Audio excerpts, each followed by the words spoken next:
Buenas tardes, bienvenidas y bienvenidos nuevamente a nuestras sesiones virtuales del Coloquio de Divulgación del Instituto de Ciencias Nucleares. Soy Carmen Ortega y en nombre de la Comisión Interna de Igualdad de Género del Instituto de Ciencias Nucleares y de mi equipo de trabajo, les agradecemos por conectarse a través de la plataforma del canal de YouTube. Como ya es costumbre, les recuerdo que podrán enviarnos sus preguntas y sus comentarios a través del chat del canal, las cuales pues transmitiremos a nuestro invitado. También les invitamos a seguirnos en nuestras redes sociales, en Facebook, @ICNUNAM, y en Twitter, #divulgaciónICN. Pues bueno, con el motivo de la conmemoración del Día Internacional del Orgullo LGBTIQ+,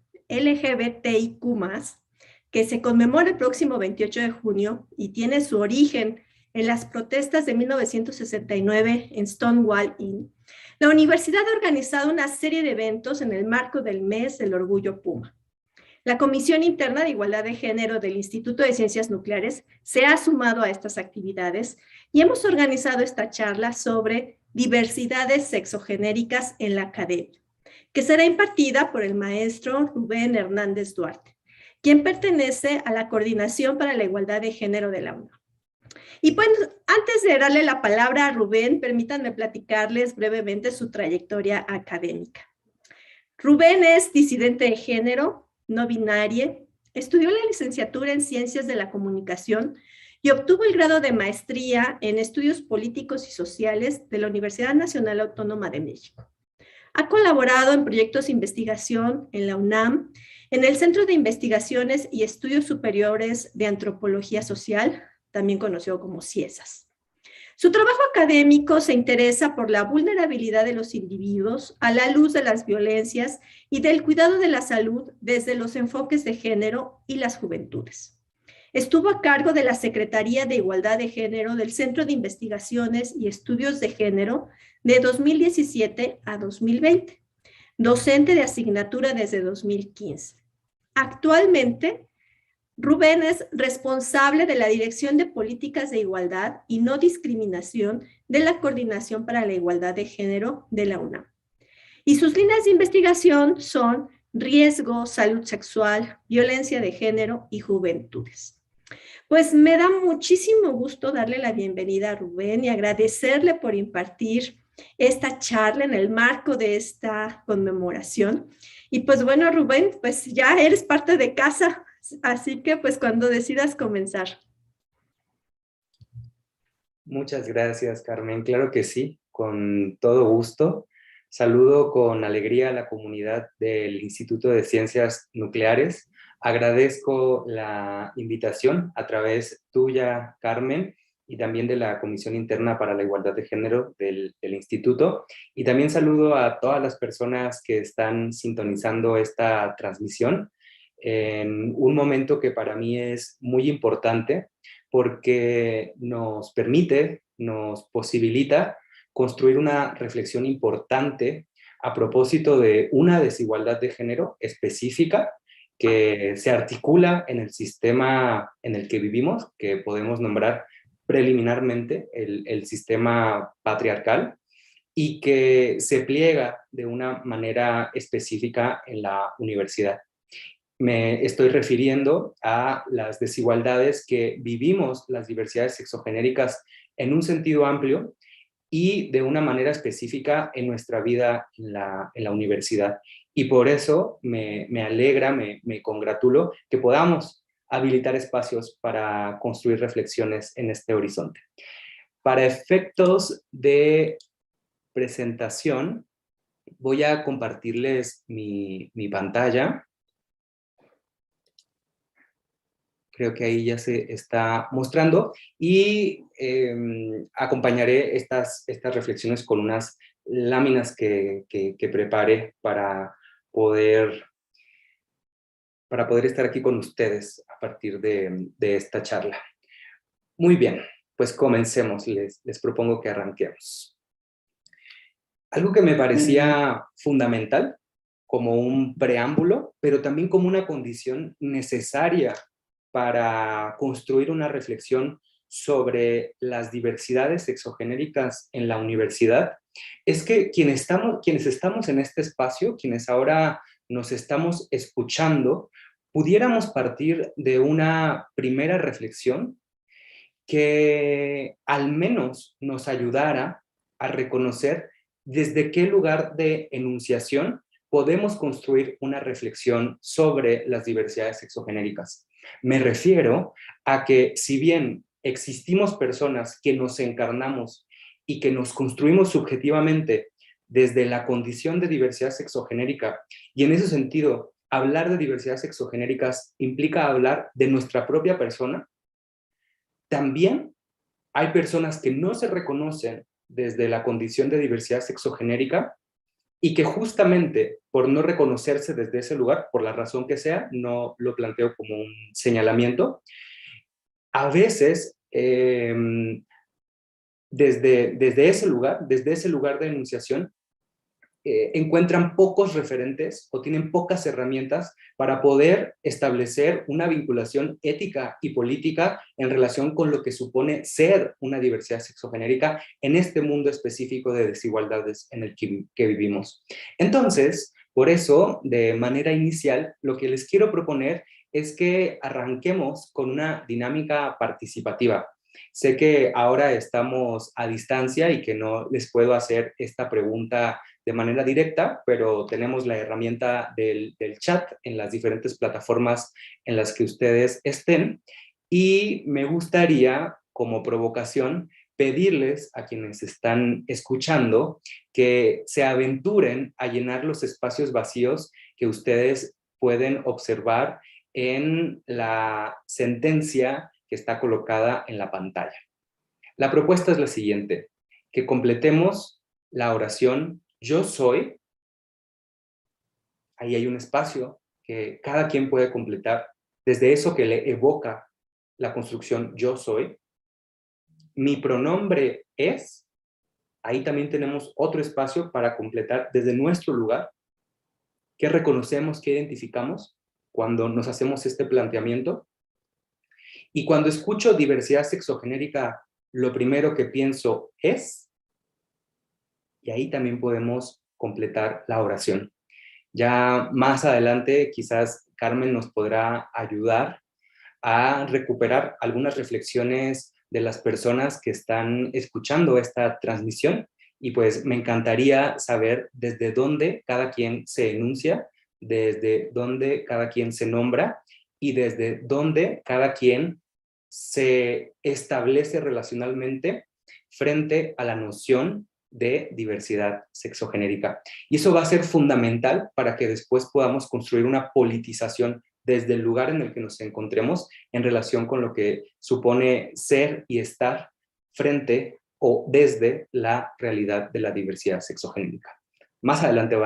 les voy a compartir porque esto es fundamental.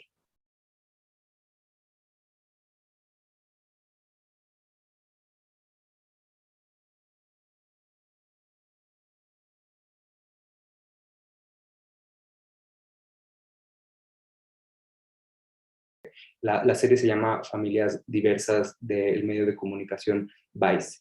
Y me parecía importante que tomáramos como referente este material, no en específico, porque hay también otros materiales que nos permiten hacer una reflexión similar a la que este material posibilita. Pero en particular, lo que yo quería destacar a partir de estas reflexiones, no sé también ustedes qué están pensando, qué están percibiendo a partir de, pues, de la escucha y del contacto con estas experiencias, con estos testimonios en este momento. Y pues espero que hayan podido escuchar y ver este material. Lo compartía con ustedes porque eso nos permite, como documento, introducirnos a una serie de reflexiones a partir de un conjunto de presupuestos, de postulados éticos y políticos que nos van a permitir elaborar una reflexión compleja sobre lo que supone ser y vivirse desde la construcción de diversidad sexogenérica en un mundo que tiene una serie de características que más adelante voy a nombrar como sistema o régimen heterosis patriarcal, ¿no? Entonces, bueno, en primer lugar, creo que es importante que reconozcamos que la diversidad en un sentido amplio, incluso más allá de la noción de diversidad sexogenérica, está presente sí en las personas encarnamos diversidad sexogenérica, pero al mismo tiempo podemos observar esa diversidad más allá de lo meramente individual y de lo meramente subjetivo. En el video, posiblemente ustedes alcanzaron a identificar cómo hay una construcción de diversidad, no solamente en términos de las personas y de cómo subjetivamente encarnan una condición de diversidad sexogenérica, sino también hay una propuesta importante sobre cómo se construyen ciertos vínculos, por ejemplo, familiares, amistosos, laborales o de cualquier otro tipo, donde puede ser reconocida, donde puede ser observada la diversidad. También la diversidad la podemos identificar a nivel, por ejemplo, de las configuraciones domésticas, eso que a veces llamamos el hogar o la familia, es un espacio que también admite una gran posibilidad, una gran variación de diversidades, de configuraciones, tanto en términos de quiénes las integran como en el sentido de cómo se relacionan las personas al interior pues de estas configuraciones. Y pues también las prácticas cotidianas pueden ser diversas, ¿no? Desde el punto de vista de que desafían ciertas normas o ciertas convenciones que se establecen, que se presumen o que se espera que las personas cumplen desde el punto de vista de lo que también conocemos como el orden de género y que más adelante también vamos a problematizar. Y en este sentido, me gustaría pues también invitar a que las personas que están sintonizando esta transmisión, pues también aventuremos respuestas. Además de la diversidad sexogenérica de una persona, ¿qué otra diversidad ustedes identifican a nivel colectivo, a nivel de las relaciones sociales humanas? Tal vez se les ocurra algo y pueda ser una buena idea que lo compartan en el chat, en la plataforma que ustedes estén sintonizando. La segunda premisa que me parecía importante habilitar es pues la propuesta política de la alteridad como una noción ética y como una noción política que nos va a permitir entender qué es lo que hace falta problematizar cuando hablamos de diversidades sexogenéricas en un sistema de desigualdad como el patriarcado. Muy bien, pues lo que me parece fundamental que conversemos como un presupuesto básico es la noción de otredad. Es la relación que tiene la diversidad sexogenérica como una condición subjetiva específica, como un colectivo también, en relación con algo que podríamos nombrar preliminarmente como la norma o las normas de género o de sexogénero. En el sistema en el que vivimos, en el régimen político en el que vivimos, la diversidad es la encarnación de aquello que disiente o desobedece las normas prescritas del deber ser de las personas desde el punto de vista sexogenérico, es decir, de lo que se esperaría que fuera una persona a partir de la lectura que hace el sistema de su corporalidad, ¿no? Sin embargo,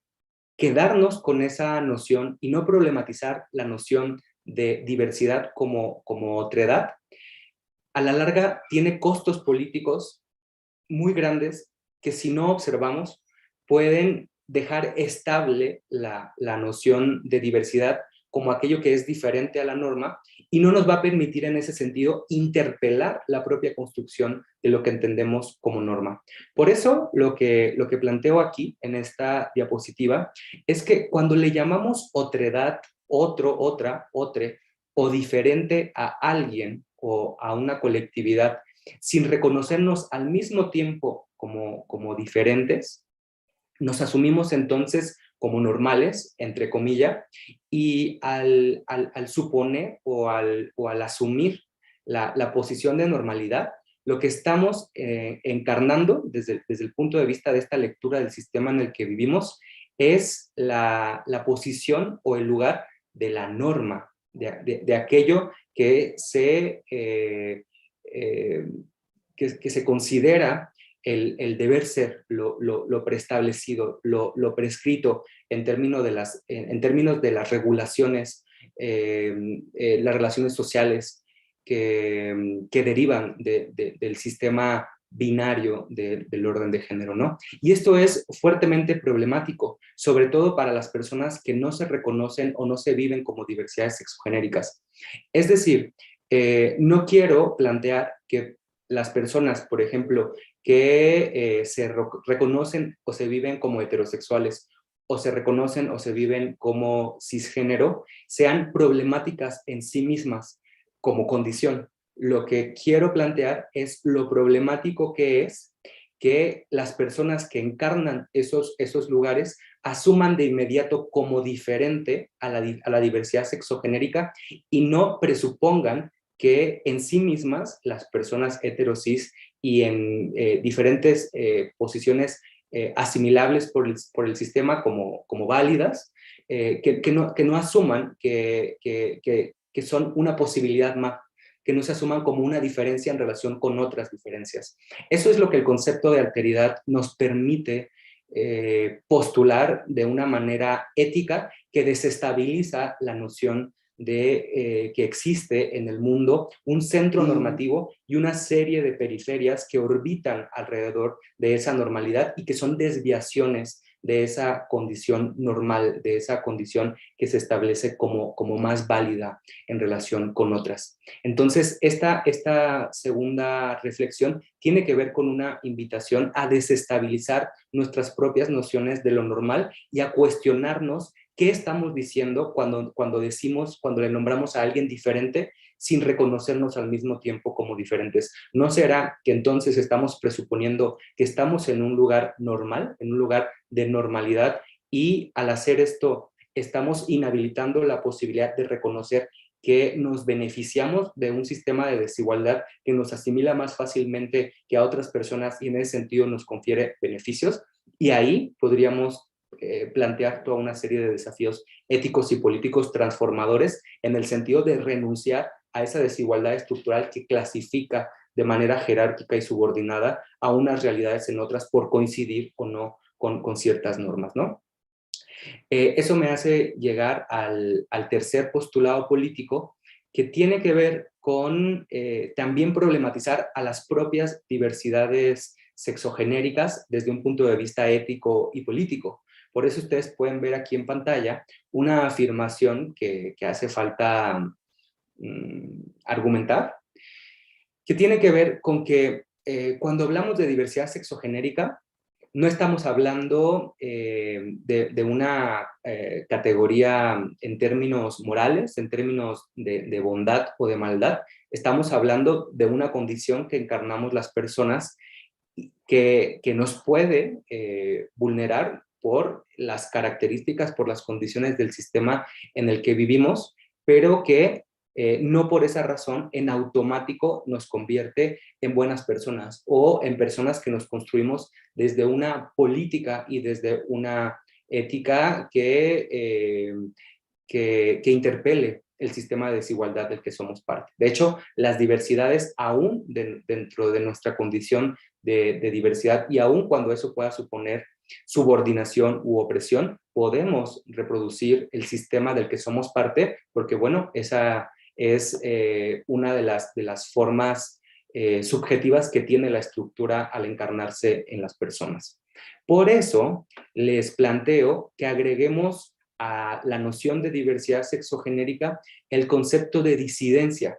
porque al hablar de diversidades y disidencias sexogenéricas podemos reconocer que hay ciertas personas que se encarnan desde alguna forma de diversidad que al mismo tiempo, a través de ciertos saberes y a través de ciertas experiencias, tienen la posibilidad de politizarse, de establecer una postura ética y política en relación con ese sistema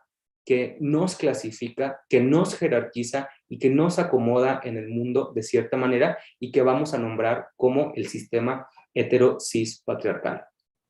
¿A qué nos referimos cuando hablamos del sistema hetero-cis patriarcal? Nos referimos al menos a tres cosas, a partir de una desagregación de los componentes pues, de este régimen a través pues, de sus partículas nominativas, ¿no? Que son lo hetero como norma, lo cis como norma, lo cisnormativo, y lo patriarcal como, pues, como una estructura de desigualdad que tiene estos componentes en su haber, ¿no? Entonces, cuando decimos que el sistema, que existe un sistema hetero-cis patriarcal, nos referimos a que es hetero en el sentido de que establece que la forma normativa, recordemos que por normativa nos referimos tanto a que está regulada como que parte del supuesto de una normalidad, de una mayor validez o de una única validez posible. La heterosexualidad, entonces, sería la forma normativa de vincularnos, ¿no? Sobre todo si esa heterosexualidad al mismo tiempo está alineada con una pretensión reproductiva, ¿no? En el sentido de la reproducción, la gestación biológica de personas, ¿no? Y cuando hablamos entonces de esto que Adrienne Rich denomina el régimen político heterosexual, no estamos de nueva cuenta cuestionando la autonomía y la decisión e incluso la propia condición de las personas que se viven desde vínculos heterosexuales. Lo que estamos interpelando es la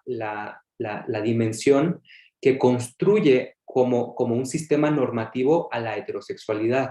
como un horizonte que se estimula, que se promueve y que incluso si no se cumple, se sanciona, ¿no? En diferentes sistemas a partir de diferentes dispositivos. Sabemos que desafortunadamente en el mundo sigue existiendo territorios donde las diversidades que no coinciden con el modelo de la heterosexualidad obligatoria son sancionadas tanto por mecanismos legales como por mecanismos sociales. Cuando hablamos de los cis, como norma de nueva cuenta, no como posibilidad, nos referimos a esta dimensión normativa del sistema en la que el sistema solo reconoce dos tipos de cuerpos a los que se clasifica y socializa a partir de la observación de la genitalidad, cuya existencia, es decir, la existencia de una genitalidad diferenciada como parte de la condición humana, se toma como una relación de causalidad de la identidad y de la forma como nos vinculamos. Es decir, que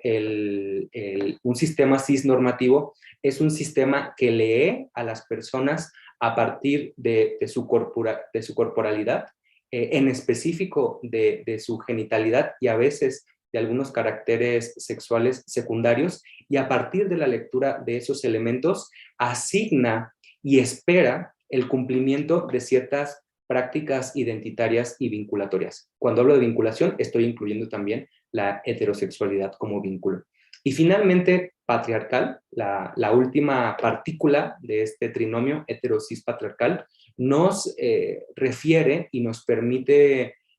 reconocer que este sistema hetero y cis normativo está articulado en un régimen, en una estructura de desigualdad conocida como el patriarcado, que en términos generales podríamos denominar como un sistema que jerarquiza a lo masculino sobre todo lo demás, aquello que lee como femenino, como diverso, como infantil, como extranjero, como dominable, ¿no? Y bueno, esta, digamos, sería la manera de definir este sistema, y a esto sería a lo que quisiéramos interpelar a través de las nociones de diversidad y disidencia sexogenérica, ¿no? Antes de solo particularizar nuestra propia condición como diversidades, como una excepción a la norma o como una variación, sino desde el principio reconociendo que solo somos vistas de esa manera, como desviación, como particularidad, porque no logramos construir de manera sustantiva una interpelación a ese sistema que da las herramientas para que las diversidades seamos reconocidas y acomodadas de esa manera, ¿no? Y pues, ¿qué es lo que produce el régimen, el sistema heterosis patriarcal? Bueno, podríamos decir que produce normas, que produce estructuras, que produce relaciones, pero al mismo tiempo creo que es importante que reconozcamos que de una manera muy profunda, como una tecnología, como diría Teresa de Lauretis, el sistema heterosis patriarcal produce subjetividades. Y esas subjetividades las produce en una clave normativa, es decir, en una clave prescrita, en una clave obligatoria, como un deber ser que se espera que cumplan las personas a partir, como yo les decía, de una lectura pues muy elemental de componentes observables de los cuerpos sexuados que son tomados como referentes clasificatorios para promover que las personas cumplan con ciertas dimensiones normativas, ¿no? ¿Y qué es lo que produce en sentido subjetivo, de manera específica? Pues dos realidades escindidas, dos realidades bicategorizadas, dos submundos de un mismo mundo, dos realidades relacionales. Una realidad que podríamos denominar a la sujeta de género mujer, en un sentido normativo, no en un sentido de todo lo que puede llegar a ser una mujer, que lo que establece es una relación de linealidad y de causalidad entre una corporalidad asociada con una genitalidad, por ejemplo, la vulva, y con ciertos caracteres sexuales secundarios, como la voz, como ciertas curvaturas del cuerpo, y que al ser leídas, al ser reconocidas estas características por el sistema, promovería que esa persona se reconozca desde la identidad mujer, yo soy mujer, yo me vivo como mujer, que tenga una expresión de género femenina, es decir, que se presente al mundo, que se vista y que practique en el mundo una serie de atributos que el sistema reconoce y promueve como femeninos, que su vinculación erótico-afectiva y sexual sea solo con hombres, a esto le llamamos, como ya lo nombré hace rato, la heterosexualidad obligatoria, porque se entendería que el deber ser de esta corporalidad es construir una vinculación con otra corporalidad, con otra subjetividad, la subjetividad hombre, y a través de ese vínculo, pues procurar la reproducción biológica como un mandato, no como una posibilidad de nuevo, sino como un mandato, como un deber ser. Y finalmente, pues que esta subjetividad mujer haga cosas reconocidas dentro del universo femenino, dentro del universo de lo que podríamos decir aquellas cosas que hacen las mujeres. Y por otro lado, pues este régimen heterosis patriarcal produciría también de manera normativa la subjetividad hombre, en el sentido pues de esta alineación entre una corporalidad, específicamente una genitalidad, que podríamos decir que se observa en términos de la existencia de pene y testículos y de ciertos caracteres sexuales secundarios, como también el grosor de la voz, cierto vello facial, cierta masa muscular, y la asociación de esa corporalidad observable con la pretensión de que esa corporalidad sea leída y sea reconocida, de que ella misma como corporalidad se reconozca desde la entidad de hombre, que tenga una expresión de género masculina, que construya vínculos erótico-afectivos sexuales solo con mujeres. Aquí también opera el régimen de la heterosexualidad obligatoria por esta pretensión que regula el orden de género en términos reproductivos, y finalmente que esta corporalidad, con esta construcción identitaria, con esta expresión y con estos vínculos, haga cosas que forman parte del universo simbólico y del universo genérico al cual podemos nombrar como aquello que hacen los hombres, ¿no? Si se fijan, entonces, la fuerza del régimen heterosis patriarcal es crear la escisión del mundo en dos, crear el binarismo como una dimensión asociada a la construcción de subjetividades, hacerlo de una manera normativa y prescribir y limitar las propias posibilidades de desarrollo de las personas, pues a partir de esa lectura de sus corporalidades.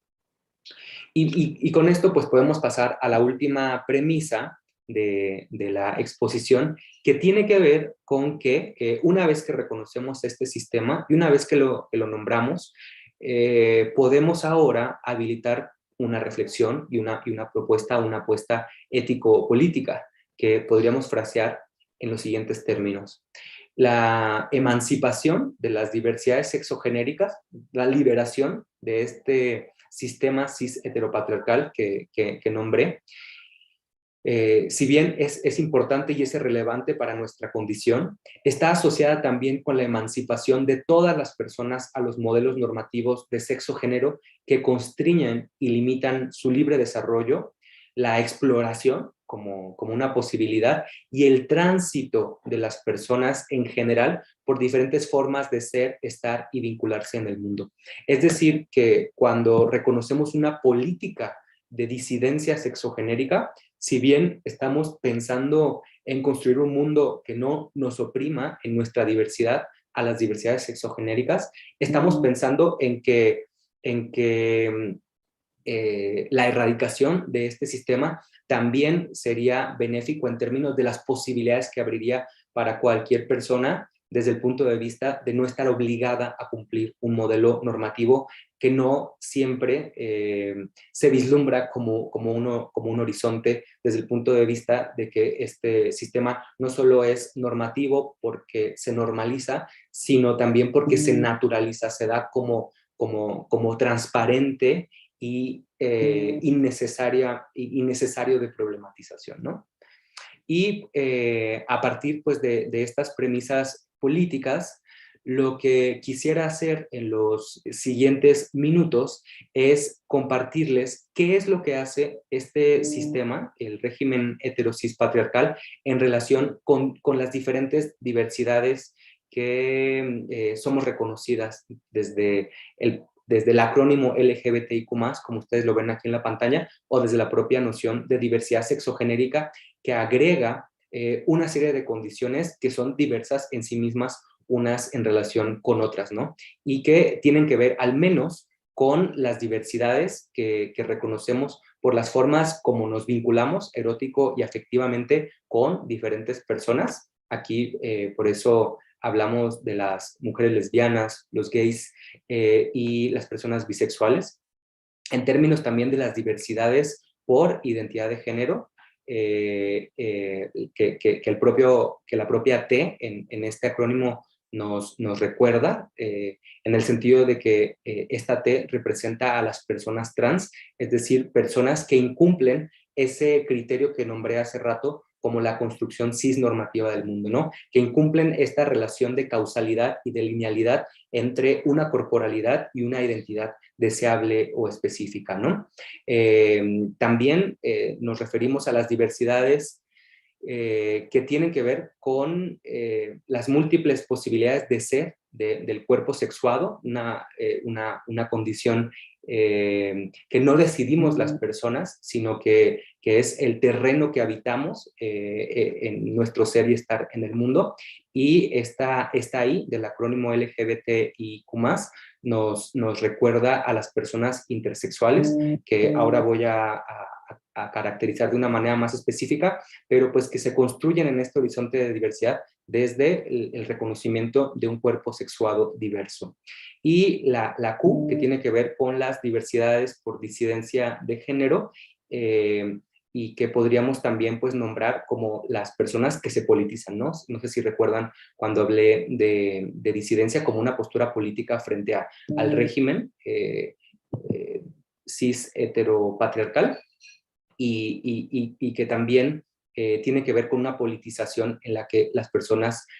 buscan no ser reconocidas y no ser asimiladas, así como el sistema lo prescribe. Y finalmente, pues este signo de más, que ya siempre acompaña al prefijo LGBTIQ+, para recordarnos que hay muchas más diversidades que no están contadas en estas letras, y que es importante que no eclipsemos y que no olvidemos, porque eso sería pues empezar a limitar y a prescribir las formas posibles de diversidad sexogenérica. Y para eso quisiera pues orientarme a la última parte de este diálogo a partir pues de una reflexión sobre qué es lo que hace específicamente el sistema heterosis patriarcal respecto a todas estas posibilidades de ser diversas las personas desde el punto de vista sexogenérico, ¿no? Y para eso, pues me parece importante, pues una apuesta meramente didáctica, una mera provocación, a partir de esto que a mí me gusta nombrar como los cortes del régimen político cis heterosexual patriarcal, ¿no? Lo que quiero decir con cortes es que las diversidades sexogenéricas existimos más allá de si el sistema nos quiere reconocer y nos quiere nombrar y nos quiere conferir derechos, ¿no? Más allá de cualquier postulado normativo, ideológico que el sistema tenga respecto a nuestras vidas, existimos. Esa es una premisa básica de nuestra politización como diversidades. Sin embargo, el esfuerzo normativo y el esfuerzo político que tiene el sistema respecto a nuestras existencias es lograr nuestra negación, tanto desde el punto de vista simbólico como desde el punto de vista de la aniquilación material de nuestras existencias, ¿no? Ese es pues el abanico más agresivo que puede tener el sistema hacia nuestras personas, ¿no? Y eso lo haría a partir de 4 cortes que les voy a exponer muy rápido. El primer corte tiene que ver con el corte que opera sobre la diversidad de los cuerpos sexuados. Hace rato les hablaba de la intersexualidad. La biología ha avanzado mucho en sus saberes y ha permitido reconocer que la especie humana es diversa desde el punto de vista de las posibilidades corporales de nuestra existencia, y que esa diversidad puede ser pensada desde muchos ángulos, desde el punto de vista genital, desde el punto de vista gonadal, desde el punto de vista de los caracteres sexuales secundarios, y que en vez de existir solamente 2 corporalidades, que es lo que históricamente desde ciertas disciplinas y ciertos saberes se ha nombrado, pues lo que existe es un espectro de posibilidades de cuerpos sexuados, ¿no? Incluyendo dentro de este espectro incluso ciertas corporalidades que de manera natural, porque es un hecho de la naturaleza, se encarnan desde la posibilidad de desarrollar incluso 2 sistemas sexuales completos, ¿no? En su propia corporalidad, ¿no? Sin embargo, lo que hace el régimen político heterosis patriarcal es el siguiente corte: decirnos que solamente existen 2 corporalidades válidas, y a todas aquellas que se encuentran lejanas de estos polos, de estos extremos que son asimilables en esta bicategorización del mundo, pues ser reconocidas y ser asignadas como normalidad, e incluso, como lo ha documentado la historia, ser normalizadas, ser disciplinadas, ser mutiladas, para que puedan coincidir con estos extremos de lo que se espera del cuerpo sexuado, ¿no? Ese es el primer corte. Y lo que sabemos es que en realidad en el mundo existen, sí, estos cuerpos que están en los extremos de la polaridad de los cuerpos sexuados, a los que podemos llamarles cuerpos endosex, pero también existen cuerpos intersex, y es importante que reconozcamos esa base de la diversidad humana como una condición importante de las propias diversidades sexogenéricas. El corte número 2 tiene que ver con la identidad de género. Si bien sabemos que en el mundo existimos muchas personas con diferentes formas identitarias de estar en el mundo desde el punto de vista sexogenérico, el siguiente corte que hace el sistema es decirnos que solamente hay 2 posibilidades de ser en el mundo: hombres o mujeres, con una genitalidad específica y con una genitalidad específica. Eso implica pues también crear la noción de anormalidad o desviación para estas corporalidades que otra vez no se encuentran en los extremos desde este punto de vista normativo, ¿no? Y lo que sabemos, sin embargo, es que en el mundo existimos, sí, estas personas que se encuentran en los extremos, a los que podemos llamarle las personas cisgénero, y al mismo tiempo existimos personas con identidades trans, no binarias, fluidas o queer, es decir, personas que desafiamos esta relación de causalidad y de linealidad entre un cuerpo sexuado y la expectativa de que tengamos y nos reconozcamos en una identidad específica, ¿no? Como mujeres o como hombres solamente. El tercer corte, es el penúltimo, tiene que ver con la expresión de género. En este sentido, pues lo que sabemos es que aunque en el mundo la masculinidad y la feminidad también son un espectro que va desde lo hiperfemenino hasta lo hipermasculino y que en el entremedio hay muchas posibilidades, digamos, más suavizadas, incluso hasta llegar a lo andrógino desde un punto de vista expresivo de cómo nos vemos y nos presentamos en el mundo. Eso, por supuesto, históricamente y culturalmente variable, como una arbitrariedad cultural del orden de género, aunque sabemos que hay todas estas posibilidades y que diferentes personas las encarnamos de manera diferenciada. Lo que el sistema prescribe es que las personas nos ubiquemos, además, desde una identidad y desde una corporalidad alineada, con una expresión de género específica. Este es otro corte que pues crea una noción de anormalidad y de desviación en quienes no se encuentran en estos extremos. Y sin embargo, pues lo que sabemos es que hay personas con expresiones de género normativas, como estas que estarían en los extremos, pero también habría personas, existimos personas con expresiones de género parcialmente normativas, contrastantes, parcialmente no normativas o no normativas, con variaciones también dependiendo de ciertos contextos, de ciertas condiciones y también de propias decisiones que tomamos las personas. Y finalmente, tenemos un cuarto corte que tiene que ver con cómo prescribe el sistema la forma como nos podemos vincular. Así que llamaríamos a este cuarto corte el corte sobre las vinculaciones erótico y afectivas. Me disculpo un poco por esta imagen que está construida en clave binaria, presentando solo dos cuerpos. Sabemos que hay muchos más, pero la traigo aquí a colación justo para mostrar cómo, aunque las posibilidades de vincularnos erótica, sexual y afectivamente son amplias desde el punto de vista de con quién podemos crear esas relaciones significativas, con qué identidades, con qué corporalidades y con qué expresiones de género, en toda esta gama, en toda esta variación, lo que hace el sistema heterosis patriarcal es prescribir como válida una única posibilidad, la posibilidad vinculatoria entre hombres y mujeres cisgénero, con corporalidades endosex y con expresiones de género masculinas y femeninas, ¿no? Y con esta pretensión de reproducción, ¿no? Como lo he planteado previamente. Y sin embargo, pues lo que sabemos es que más allá de que el sistema prescriba eso, que invisibilice y promueva, incluso trate de,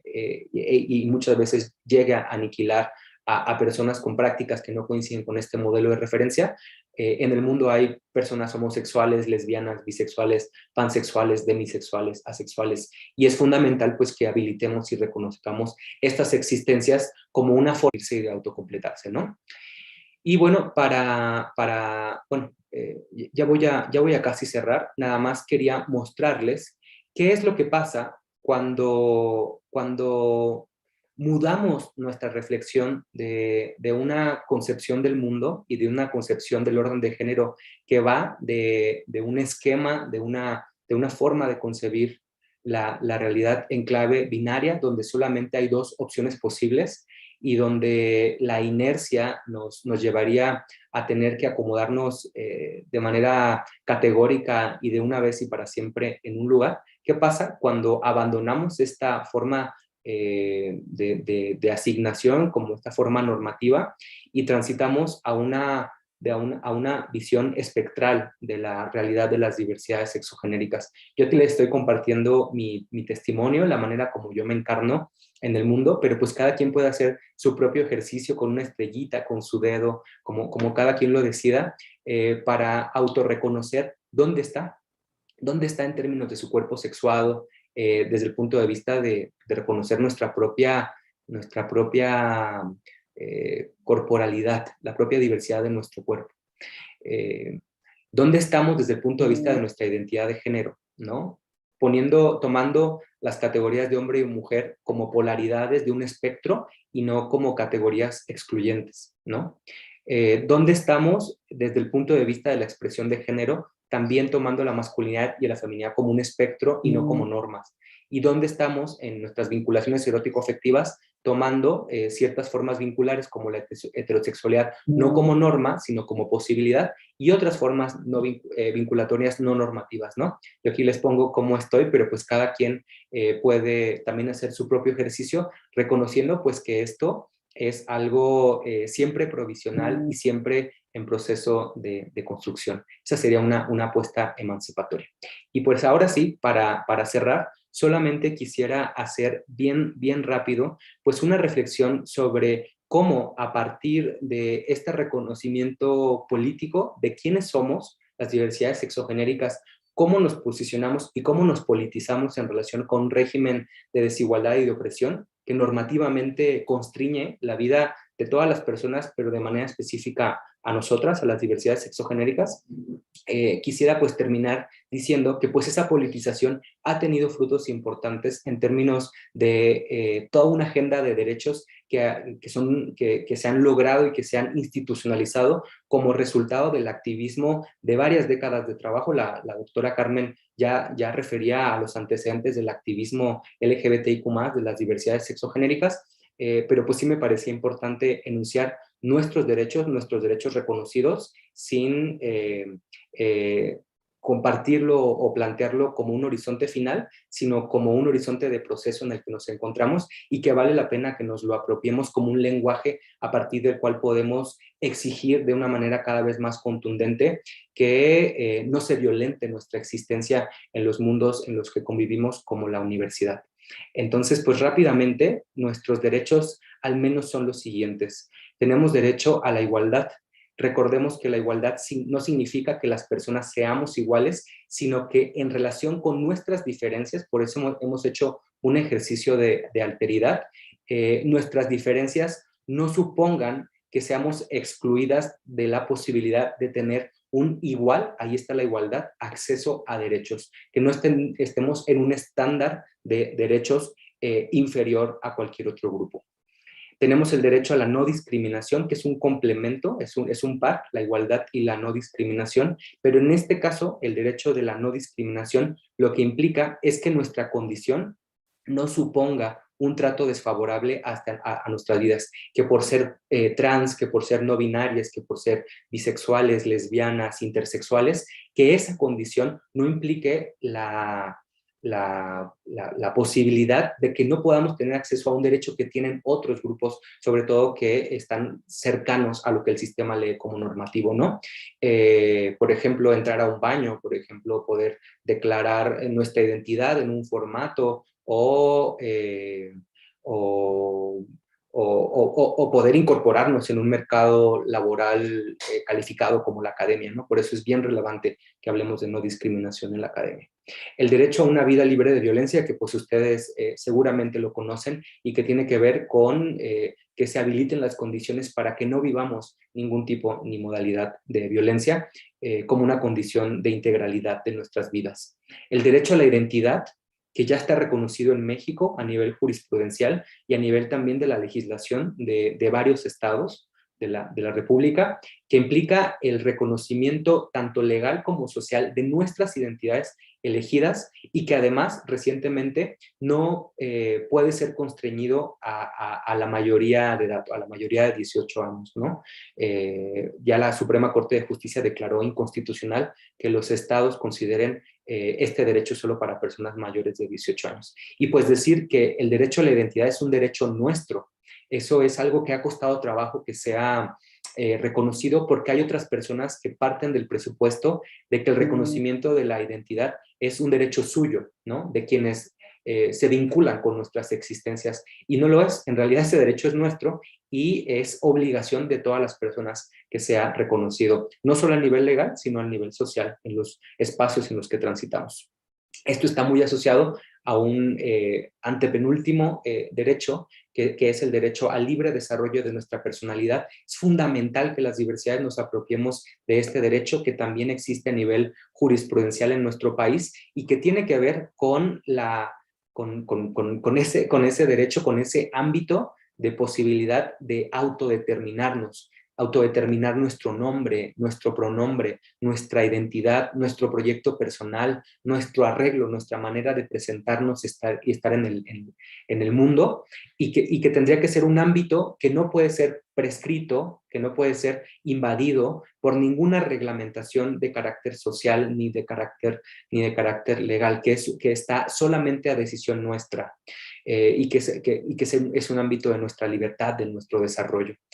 Por eso aquí podemos incluir ciertos proyectos opcionales para cada persona, como la posibilidad de casarse, de adoptar, y también pues este camino que se está teniendo cada vez de manera más sólida de prohibir cualquier esfuerzo para corregir, entre comillas, la orientación sexual o la identidad de género diversa como pues, una práctica violenta del sistema sobre nuestra propia libertad, sobre nuestro propio desarrollo, ¿no? Y de nueva cuenta, pues a partir de este derecho podemos exigir el cumplimiento de ciertas garantías que muchas veces son violentadas en la vida cotidiana, como no nombrarnos, como no reconocernos o como no permitirnos el acceso a espacios asociados con nuestra propia identidad.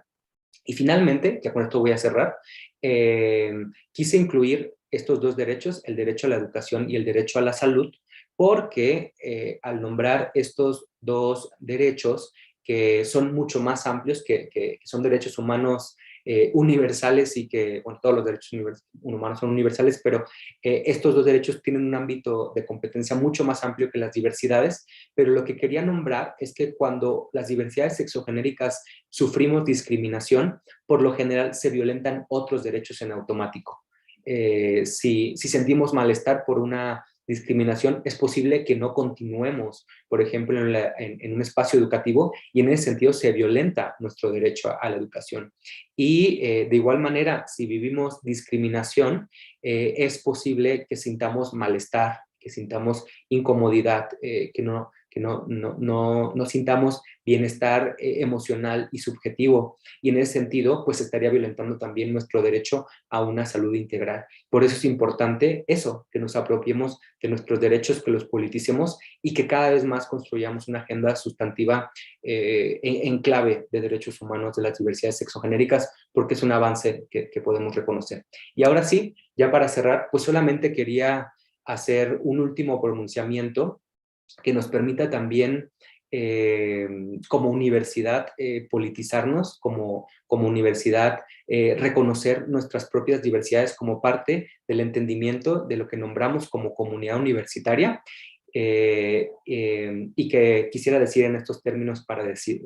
cerrar, para terminar la intervención. Las diversidades sexogenéricas existimos y en la universidad nos vivimos desde diferentes condiciones. Existimos personas a género, asexuales, bisexuales, bigénero, demisexuales, demigénero, gays, hombres trans, intersexuales, lesbianas, mujeres trans, no binarias, pansexuales, queer y todavía una multiplicidad más grande de condiciones. Y más allá de si el sistema normativo quiere o no reconocernos, aquí estamos, somos parte de la diversidad de la propia comunidad y aportamos todos los días a la construcción de la institución desde nuestros diferentes lugares, y por eso me parece fundamental que esto se nombre, se reconozca y que esté asociado a un proyecto mucho más ambicioso de derechos de las diversidades sexogenéricas, como un proyecto de igualdad de género en un sentido amplio. Y pues con esto yo terminaría esta exposición agradeciendo la posibilidad de estar aquí con ustedes. Muchas gracias, Rubén, por tu interesante charla, tus reflexiones sobre el tema que vienen bien a colación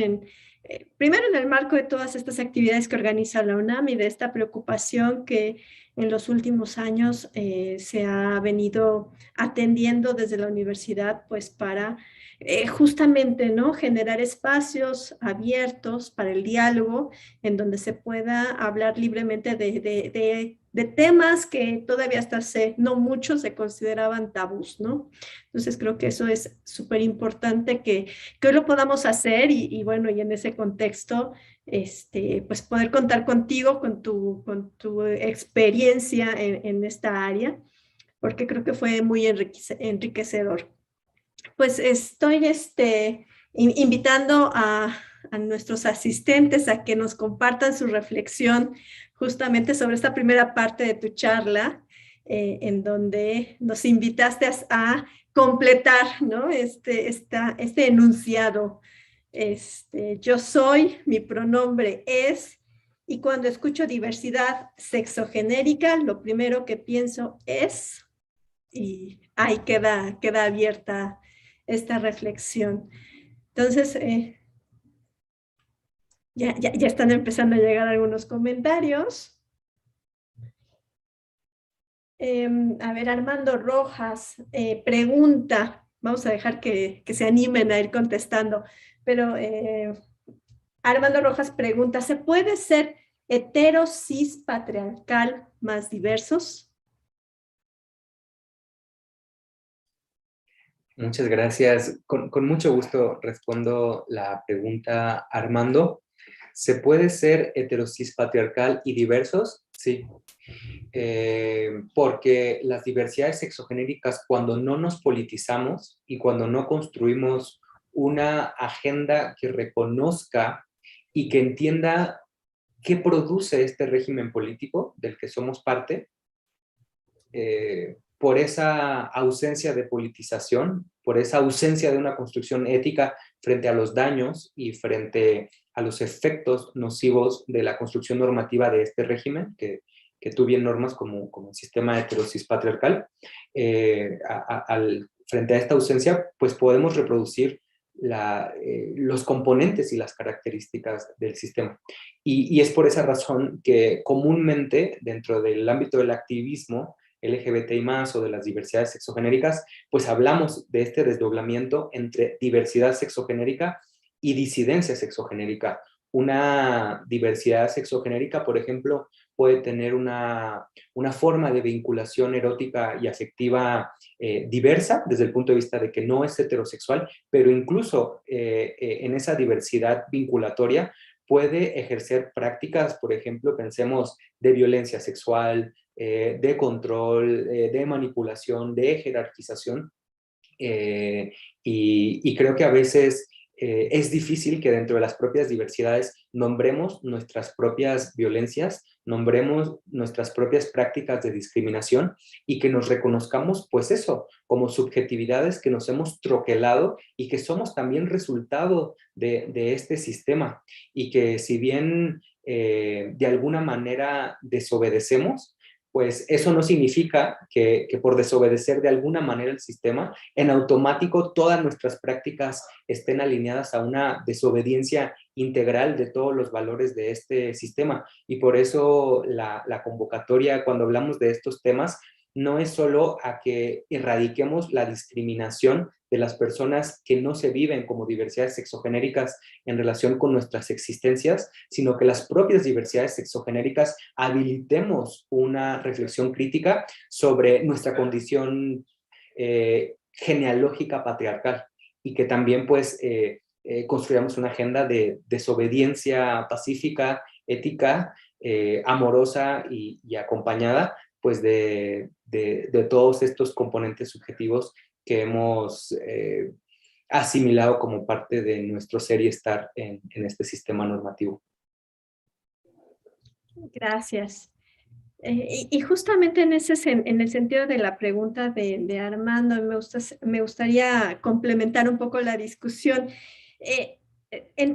la última parte de tu charla tocaste la parte de los derechos y creo que es algo fundamental, ¿no? El derecho a la no discriminación. Yo creo que es uno de los derechos en los que hay que trabajar muchísimo porque además hay que trabajar también desde el punto de vista de que las personas hagan ese ejercicio de autorreflexión que nos invitaste a hacer, pero que también aprendan a convivir, a tolerar a otras personas, ¿no?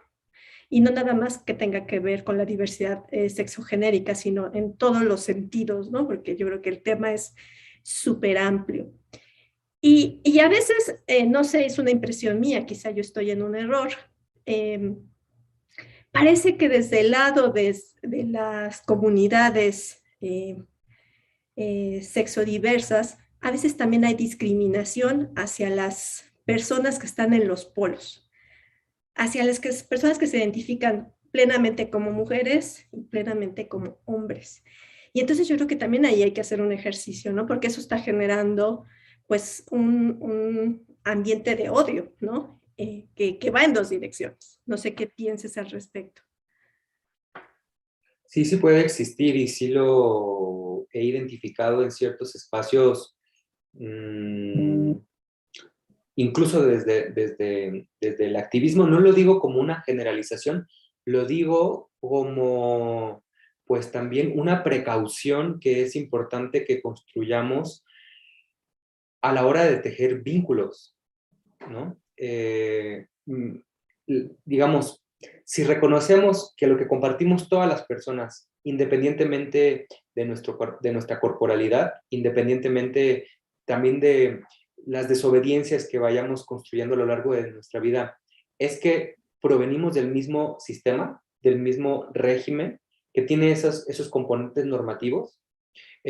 Finalmente, dependiendo de nuestra genealogía subjetiva, nuestra propia genealogía, pues quizás hayamos tenido más herramientas para cuestionar a ese sistema por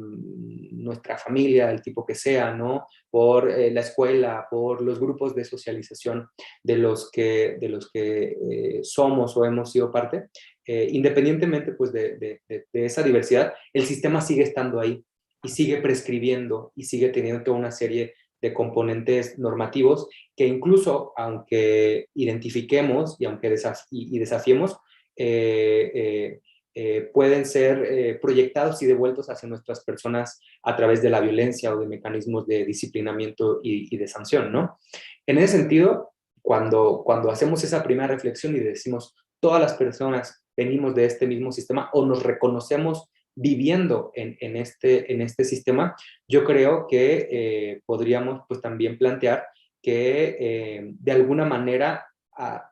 hemos asimilado alguna parte de ese sistema en nuestra subjetividad y podemos tener la tentación o la propensión de ejercer violencia, de excluir o de discriminar. Y por eso me parece muy importante que cada vez más pensemos en estas apuestas políticas desde la noción de comunidad y desde la noción de alteridad. Este concepto creo que es muy importante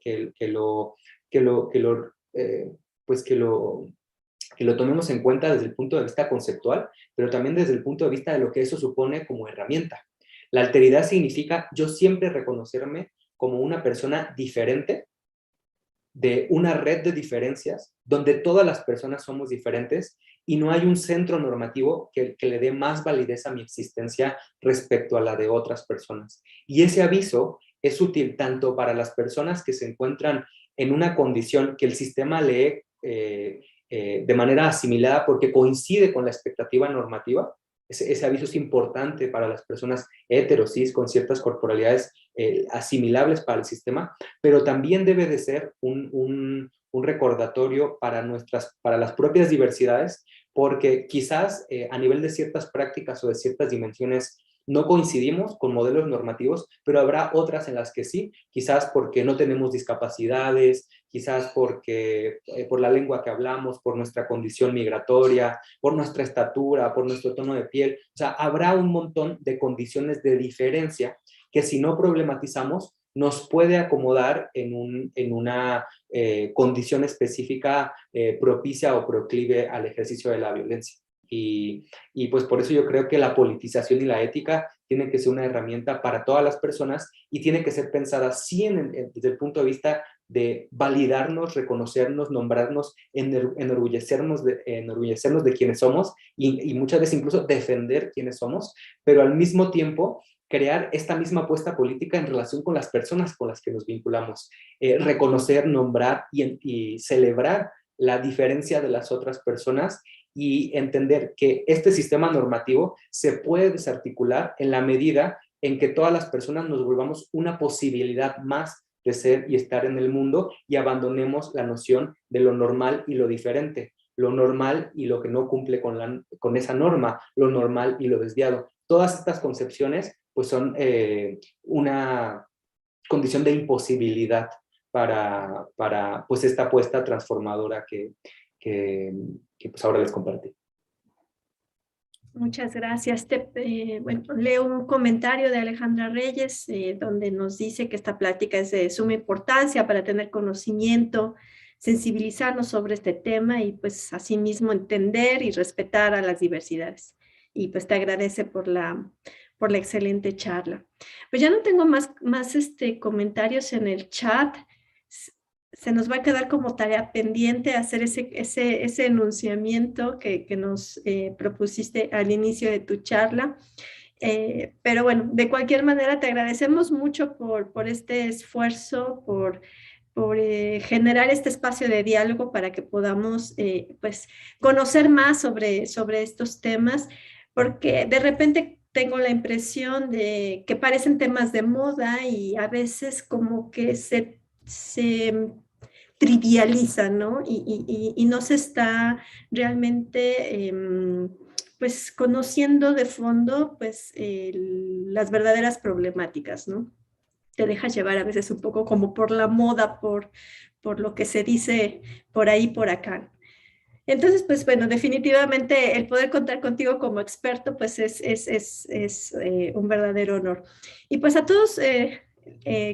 las personas que nos acompañaron en nuestro canal de YouTube, pues les agradecemos por seguirnos, por estar con nosotros. Pronto salimos de vacaciones, pero próximo semestre regresamos con más actividades en el Instituto de Ciencias Nucleares. Y pues muchísimas